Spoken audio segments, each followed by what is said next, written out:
Well, I finally have my own personal OnePlus One, and for the last number of days I've been using it as my daily driver. Obviously, because, well, I bought the dang thing. Well, now I wanted to give you what I promised you, a follow-up review regarding all of the changes that may have come from the pre-production unit that I reviewed to now, the final production unit. So, let's take a look at those changes, because it's Joshua Vergara from Android Authority. What's going on, everybody? And this is my follow-up review on the OnePlus One. So I'm taking a somewhat unstructured look at the OnePlus One in this particular video, primarily because I just want to riff on the things that probably have changed, and also give my thoughts on the phone as a whole, because we are finally dealing with the final production unit as compared to the somewhat pre-production unit that I reviewed in my video earlier on. And you can watch that full review. I'll probably put the link probably right up there, and it's the white baby skin version. Baby skin is the material on the back, as they called it, and it comes with 16 gigabytes of storage. Despite there being a few sort of quirks and kinks here and there when it came to mostly the software aspect, I did say that that was one of the best phones that, at least in my opinion, I have been able to review, primarily because of that price point, because after all, it's not very often that I get to review a phone and be able to buy it, and that's exactly what I did with the $349 version, which I'm doing the follow-up for in this particular video. As far as the feel in the hand goes, it's very different in my opinion, because the baby skin white, the soft touch-ish plastic on the back of the $299 edition that I reviewed, did seem quite slippery. Now, while it still retained its good looks after quite a bit of time of me handling the phone, I will say that it had a constant issue of slipping about in my hand, primarily because of how soft that plastic is on the back. That is not the case when it comes to the $349 edition, because this sandstone black, you probably won't be able to see it here in the video too easily, but you have to feel it for yourself. It's the fact that this almost feels like sandpaper, but doesn't grate away at your skin, obviously. It still has a pretty soft touch to it, but it's just very textured. And in that regard, it pretty much sits and almost grips on your hand easier than the soft touch of the $299 white edition. And it's something that I've really liked about this particular phone. But if you look around the device itself, it almost seems a little bit more polished all around. And when it comes to the display, we have the same exact 5.5-inch display coming in at 1080p resolution that worked really well in the original unit that I reviewed and continues to do so in this one. It's got nice colors, it's pretty vibrant, and actually it doesn't look that bad when you're out in broad daylight. The screen, while very nice and vibrant and easy to use, does have some sensitivity issues, not necessarily in terms of just touch sensitivity, but when you have the phone in your pocket and you have the screen off gestures on. For example, we have the circle in order to turn on the camera, which I will do again right now. There you go. So you draw a circle onto the turned off screen and you'll be able to turn on the camera. There are a few other functions you can have, like a 2-finger swipe down to pause or play the music.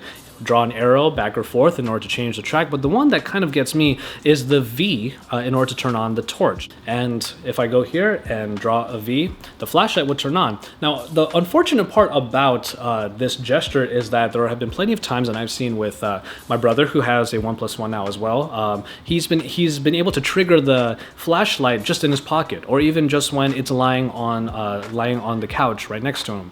So it's just kind of something you have to be careful of, and if you happen to see that the torch is going off, you really kind of just have to go into the operating system and turn off the torch, or you can draw the V again to turn it off, which is okay, but in my opinion, it's probably just easier to keep it off in the gesture settings so you don't draw that V. The only one I really keep on is, of course, the double tap to wake, and then after that, the circle to get easily to the camera.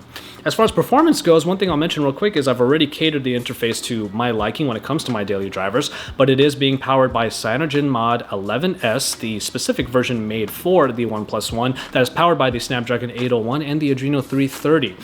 That is one of the best processing packages available, and it does a great job on here. But also on the software aspect, I have noticed that there are some improvements across the board, not just in some subtle aesthetic looks, which I'll get into later, but also the fact that the crashes that I may have witnessed or experienced rather in the previous unit are not happening here. One in particular is ViscoCam, which just would not work on my previous OnePlus One, and in this case finally does.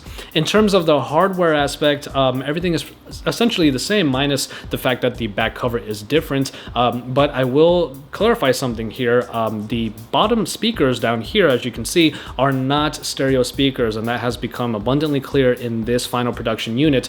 These are two single speakers that are just working in tandem. Doesn't really provide a left and right experience, but I will say that the audio does get pretty loud, unfortunately without a real stereo-like experience. The sound comes out rather tinny, not quite as rich or full as before, but nonetheless it gets the job done, especially when I'm doing things that are performance intensive, like playing games, of which I've done a lot of on here. And if you remember, one of the big problems I had with the original review unit was the fact that the call volume was really low. Luckily, that was a software issue, and like I was promised by the guys over at CyanogenMod, it was going to be fixed in an upcoming update. That update has already happened, and now we have the full retail version of the operating system here in this version, and as such, the call volume is great now. Being able to store a lot of stuff inside of this nice phone has been really the best experience that I've had, because I've made this phone my media powerhouse. Not only does it save all of my thumbs up music from Google Play Music, but also I've made it my podcast machine, in which I subscribe to a lot of different channels and a lot of different shows, and I make a Player FM save all of them, and I have no worries about taking up so many gigabytes inside of the phone with my podcast because there's so much to spare. And of course, we're talking about gaming, and I've really kind of gone game crazy on here, because with all the space available and with games not really going over, let's say, 2 or 3 gigabytes a piece for the really crazy ones, I've been catching up on a lot of games that I haven't necessarily finished, like Anomaly 2, which I got really close to finishing. I got really addicted to Combo Crew, which is a wonderful game. And then finally, I decided to catch up on another game that I didn't finish back in the old PS2 days, the San Andreas edition of Grand Theft Auto San Andreas. And after that, there's a lot more customization available because of the Themes Showcase application. Now, Themes Showcase is a wonderful way of just changing the look of CyanogenMod 11S on your particular device, because there are so many different themes on there. In the past, there were maybe like a handful, maybe a dozen, but now the list has just gotten bigger and bigger. There are a lot of them in there. A lot of them are paid for maybe a couple dollars. You can change the look completely of your operating system, but there are already some great looking ones that could warrant that price. Like, for example, a preview of Android L that takes on a lot of the aesthetics that the Android L preview have introduced. After that, we have a couple other applications, like, for example, the Audio FX, which has been given a little bit of an updated look, a lot flatter, not necessarily in the knob that was before, but it gives you complete control over the equalizer for your audio, whether it's through the speakers or through the headphone jack, and it works really well, to be honest. I have been able to get a bass boost out of it, which is something I really like to do with my music, but overall, that is my experience with this final edition of the OnePlus One. This is my follow-up review on what has been one of the greater surprises of this past year when it comes to our flagship devices. Is it the flagship killer? Well, that is up to you to say, because a lot of particular aspects of this phone are missing that you would find on other flagships, like a removable battery. The battery is still only on par. It's pretty much the same as before. You're not going to get a super long amount of time from it, but you will get just what you need in a day's work. After that, you are missing, let's say, expandable storage, but that's the reason why you would pay that $50 extra in order to get the 64 gigabyte edition of this phone.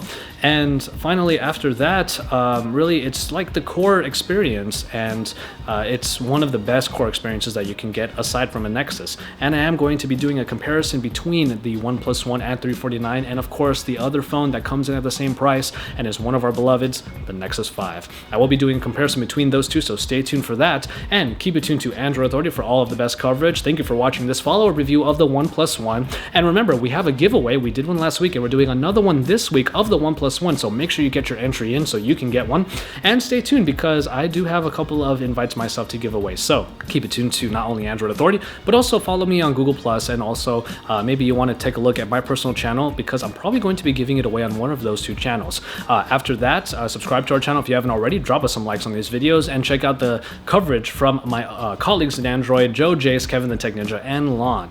After that, just head on over to AndroidAuthority.com for even more in-depth coverage, because we are your source for all things Android.